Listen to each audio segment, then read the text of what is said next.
యేసు రక్తమే జయం పరిచర్య. ప్రియ రక్షకుడైన యేసుక్రీస్తు నామమున ఈ ఉదయకాలమున మీ అందరికి శుభములు కలుగునుగాక. మనలను ఆవరించి ఉన్నందున మనము కూడా ప్రతి భారమును సులువుగా చిక్కులబెట్టు పాపమును విడిచిపెట్టి విశ్వాసమునకు కర్తయు దానిని కొనసాగించు వాడనైన యేసు వైపు చూచుచు మన ఎదుట ఉంచబడిన పందెములో ఓపికతో పరిగెత్తుదుము.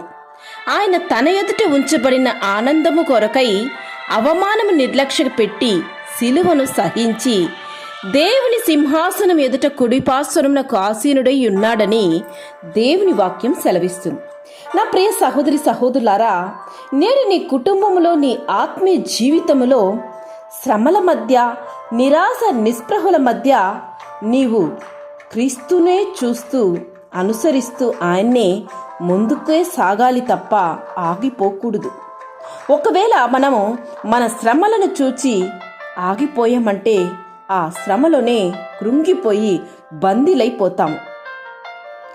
క్రీస్తు మనల్ని పిరికితనమైన ఆత్మతో మనల్ని ఆవరించలేదు, బలమైన ఆత్మతో మనల్ని ఆవరిస్తున్నారు. కనుక క్రీస్తు వైపే చూస్తూ విశ్వాసముతో నీవు ఆయన అడుగులో అడుగు వేసుకుంటూ ముందుకే సాగిపోవాలి. అప్పుడే నీకు మంచి రోజులు రాబోతున్నాయి. నీ చుట్టూ కమ్మి ఉన్న ప్రస్తుత వాతావరణం నీకు అనుకూలంగా మారబోతుంది.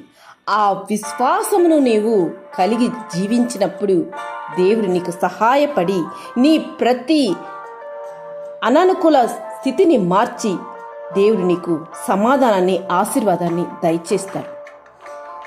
అందరితో సమాధానముగా పరిశుద్ధత కలిగి ఉండుటకు ప్రయత్నించుడి అని దేవుని వాక్యం సెలవిస్తుంది.